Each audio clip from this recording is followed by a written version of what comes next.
We all may think we know Vince McMahon and his family on screen, but how much do you really know about the wrestling dynasty behind the scenes? 10 things you might not know about the McMahon family. Vince McMahon has a brother we've never seen. We know about the 4 main members of the McMahon family, but do you also know that Vince McMahon wasn't an only child? His brother name is Roderick McMahon, and despite being on good terms their whole lives, he has never appeared on WWE TV. Apparently, this is because he has found riches elsewhere and isn't a fan of pro wrestling, which is probably why he has never been mentioned or seen. Linda and Vince married at a young age. This was the norm back in the day, but it's still something you might not know about Vince and Linda McMahon. When the two met, Vince was 16 while Linda was 13. And if you can believe it, her parents weren't too fond of Vinnie Mac. The two were then married just 4 years later when Linda was 17 and are obviously still together 50 years later. Shane and Stephanie both had to pay their dues. When your last name is McMahon, you command respect in the wrestling business. But for the youngest two in the business, they had to earn it. Shane worked his way into the industry as a referee, while Stephanie was an assistant and modeled the WWE's merchandise. They may have been born into riches, but it's good to see the siblings working hard to make their way in their father's industry. The family was quite poor early on. I doubt that you'd ever think of poor and Vince McMahon in the same sentence, but he wasn't always as well off as he is today. His father always worked in wrestling, but didn't give Vince any handouts. And while he worked as a salesman to pay the bills, the family had to declare bankruptcy. Things are obviously much better these days, and no McMahon for generations to come will have to ever worry about money. The McMahons spent over $100 million on Linda's political campaigns. Linda McMahon has had a few failed political campaigns over the years, but what you might not know is how much it hurt the family's pockets. This is usually quite expensive, and the costs are covered by donors. But in this case, at least $100 million came straight from the McMahon family.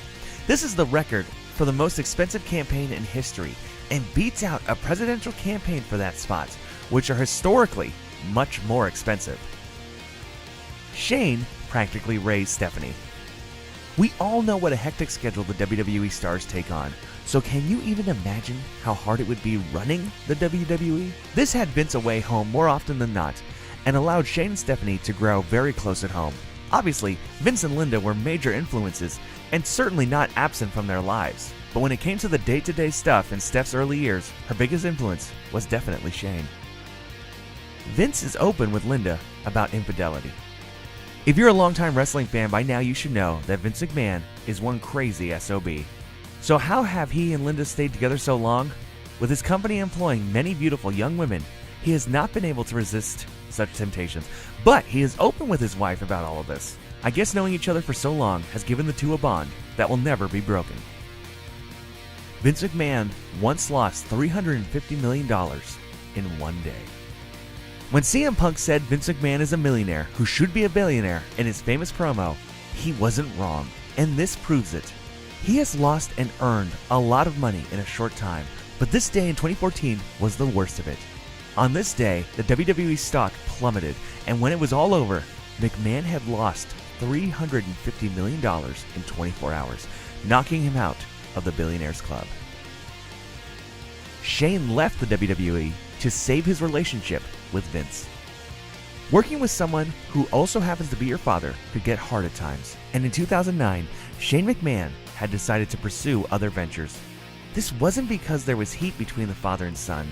Things were actually on great terms.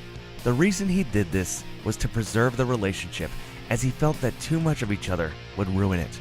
After 7 years apart, he had returned in 2016, and things looked to be as good between the two. Nobody knows who's taking over when Vince is gone. Smart business strategy is to always have a contingency plan. But if rumors are correct, WWE doesn't have one in place after Vince. With both Triple H and Shane McMahon making strong cases as the future of the company, it's no surprise that there is tough competition for control once Vince is gone. No matter who wins, when it's all said and done, the WWE looks to be in great hands once Vince finally passes on the torch. Don't forget to like, share, and subscribe. And remember, you may not like them, but there's no denying what the McMahons have done for the wrestling business.